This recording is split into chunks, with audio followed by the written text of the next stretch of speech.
फ़ाउज़ु बिल्लाहि मिनश्शैतानिर्रजीम बिस्मिल्लाहिर्रहमानिर्रहीम। ढेर ख़ाइस्ता इज्तिमा व तक़रीब दे शीर इस्लाह और द फलाह पर नूम दे और ज़मंग द खैबर पुख्तनख्वा ढेर स्पिन रोबी ढेर मुअज़्ज़ज़ मख़ावरिज़ कौमी मशरान द कौमी इस्लाही जरगे मशरान दी और मेम्बरान दी जनाब सोहराब अली खान चिदा दे कौमी इस्लाही जरगे द खैबर पुख्तनख्वा मशरी कई और दे सरा ढेर पर गण तादाद तकरीबन द हर सीमेना द हर वतन व द इलाके ना द खैबर पुख्तनख्वा ढेर द्राना और ढेर इज़्ज़तदार और इज़्ज़तमंद मशरान ज़मंग मलगरी दी। नंदा इज्तिमा चिद्याश नगर ढेर तारीख़ी कली के उत्मंजो के राजा मशवेदा चिदागे मिल मस्तिया मेजर अकबर जान सेब कई तो यकीनन चे ज़मंग टोलो पारा दा ढेर द इज़्ज़त वड़ खबर अला चे दस मशरान अल्हम्दुलिल्लाह मौजूद दी चे दागुई सीने और दस्तरख्वान फराख दे। ज़मंग द पुख्ताना पालम के अजीब खल्क दे और अल्लाह पाक मंगता ढेर ख रिवायात ढेर ख दूध दस्तूर राकड़े और ज़दा वायम चे पगड़ द दुनिया के चे द दुनिया दे मुख्तलिफ कौमुनों तारीख लग ढेर मा मुताला करे ज़दे नतीजे तरह रसदलेयम चे पुख्तानों के सुमरा दे अमन सुमरा दे खिगड़े सुमरा दे तंजीम और दे अमन और यो बलता दे क़ुर्बत बुनियादुना मौजूद दी शायद दुमरा बुनियादुना बपनोर माशरों के या पनोर तहजीबों के मौजूद नबी और ब्याच ज़मंग कुम असास दे और ज़मंग कुम बुनियाद दे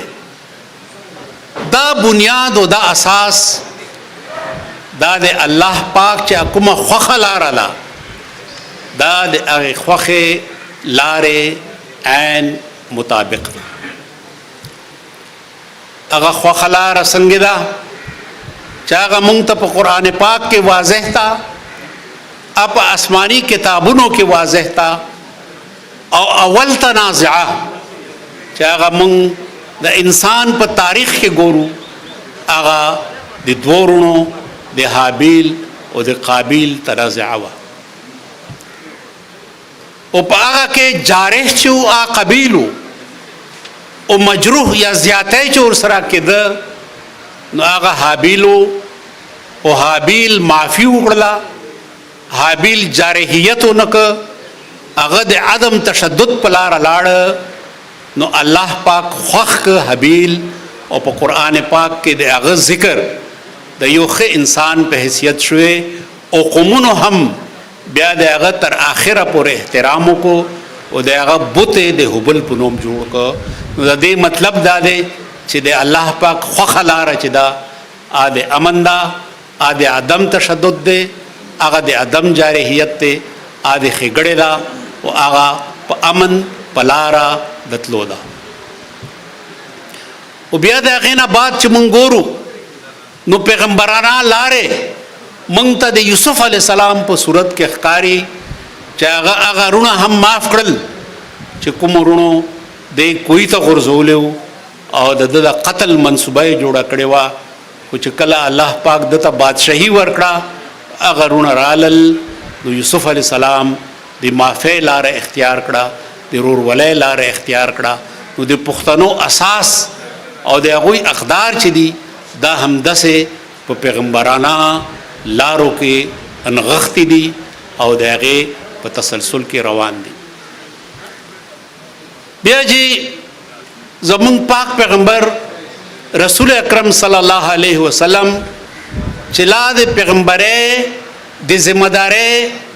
ذمہداري ورته نه ورغله، خو رسول د خدای همداسې یوه جرګه او داسې د یو جرګې حصه جوړ شو چې هغې ته په اسلامي او د سیرت په رڼا کې حلف الفضول وایي. حلف الفضول جامع الفاظ چې دا و چې موږ به یو لاس و یو موټی به متحد به مع المظلوم، موږ به د مظلوم سره ودرېږو علی الظالم، د ظالم خلاف. نو د پښتنو چې کوم طریقې دي، کوم دود دستور دی، هغه همدا دی چې د مظلوم سره ودرېږي د ظالم خلاف. بیا پښتنو ته الله پاک چې کوم نظام ورکه د پښتونولۍ په نوم باندې، هغه یو نظام عمل دی،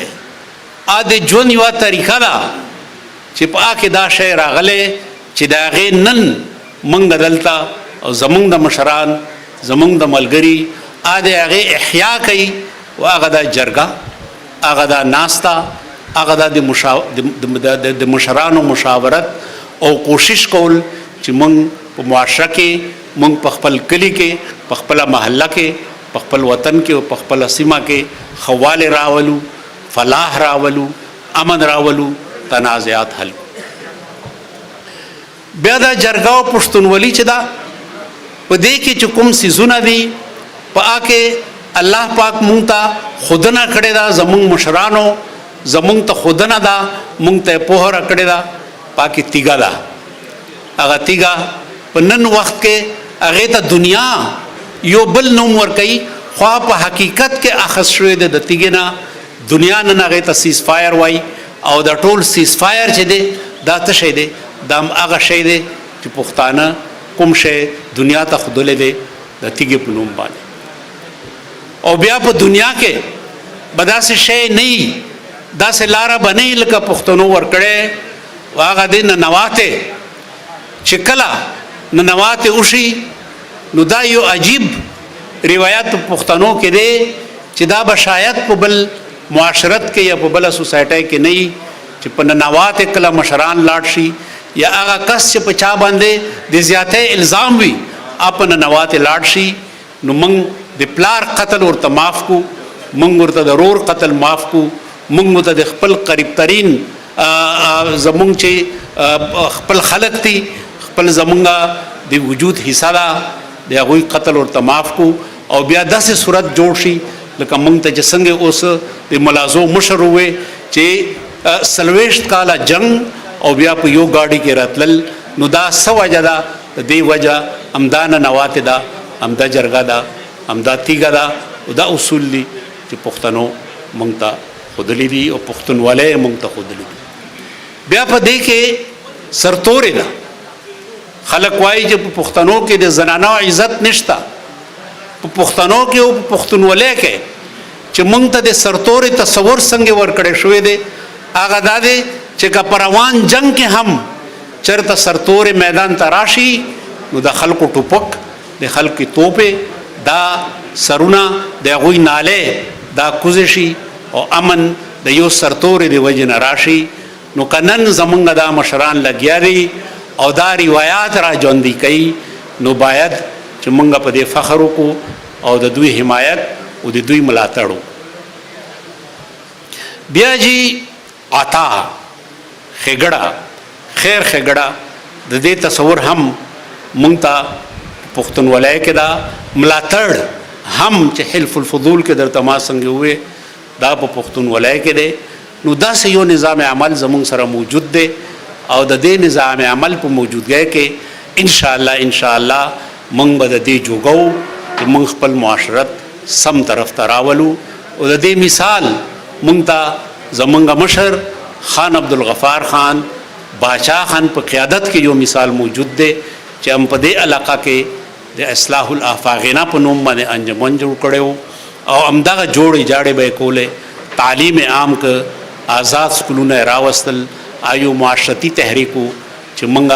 لپاره یو مثال موجود دی په لټریچر کې په ادب کې او په تاریخ کې. اوس څه کول پکار دي؟ یقینا زنا کیسې یا زنا کارونه خو به ډېر په قومي انداز باندې وي او ډېر په غټ لیول باندې به وي. خدای دې وکړي چې زمونږ قومي اصلاحي تحریک دې ځای ته ورسي چې مونږ قومي مسئلې هم حل کو. خو زه دا محسوسوم چې زمونږ په دې قومي اصلاحي تحریک کې یا د جرګې یا د فلاحي انجمن په نوم باندې چې کوم تنظیمونه دي په دې کې دا استعداد شته چې د خپل کلی وطن مسئلې حل کړي، ځکه چې مونږ ته روایات موجود دي. اوس چې تر څو پورې د افرادو تنازعات دي، د کورنۍ تنازعات دي، د کلی وطن د ګوندونو تنازعات دي، په دې کې خو قومي اصلاحي جرګه ډېر حد پورې کامیابه شوې ده او مونږ ته اطلاعات دادي چې ډېر زاړه جنګونه، زاړه تنازعات الحمدلله دوی حل طرف ته راوستي دي. نو دا ډېره د تعریف وړ خبره ده او الله پاک ته دوی ته د دې جزا ورکړي. دا هغه عمل صالح دی چې کوم ستاسو په مخ کې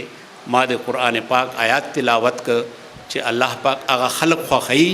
چې څوک د ایمان سره انسلاک کوي د الله پاک سره او د الله پاک ته مخلوق د ښېګړې لپاره کار کوي، اعمال صالحه. اوس یوه بله مسله چې کومه مسله زمونږه د خطې ته راپېښه شوې ده هغه دی نشه، منشیات، چرس، افیون، نوې نور مختلف ټیبلټس، ګولۍ، آیس. اوس ته دې یوه طریقه خدا ده چې موږ په جبر باندې د هغه خلکو خلاف چې څوک په دې کار کې ملوث دي په جبر باندې د هغوی بایکاټ وکړو، هغوی منع کړو، په هغوی باندې ناغه یا جرمانه کېدو یا قومي بایکاټ یو. خو د دې یو بیلواسطه طریقه هم ده او زما دا یقین دی چې که قومي اصلاحي تحریک هغه طرف ته راشي نو دا نشه، دا چرسونه، دا آیس، دا غیر اخلاقی او غیر معاشرتي طریقې چې کومې دي، اعمال او کارونه چې کوم دي، دا به ډېر حد ته کم شي. او هغه دا دی چې مونږ ته چې څه یادېږي په کلو کې به والیبال و، په کلو کې به قومي لوبې وې، کبډي به وه، نورې وطني لوبې به وې. هغه په خلکو د کلي په لیول باندې، د کلي په هغه باندې درجه باندې هغه به دوی کولې، په خپلو پټو کې به زمونږ انتظام و. نن زه وینم چې هغه طریقه، هغه لارې ختمې شوې دي. نو زما تجویز به دی چې قومي اصلاحي تحریک چې کوم دی هغه د دوام ورکړي چې مونږ هغه زړې قومي د پښتنو لوبې چې دي، هغه خو والیبال هم راغلی و او کبډي او نورې داسې لوبې چې هغه زمونږ وې چې نوجوانان بیا هغوی طرف ته راولي. الحمدلله پټي زمونږ اوس هم ډېر موجود دي او دغه شی ډېر په اسانۍ سره کېدلی شي. بله خبره زمونږ دا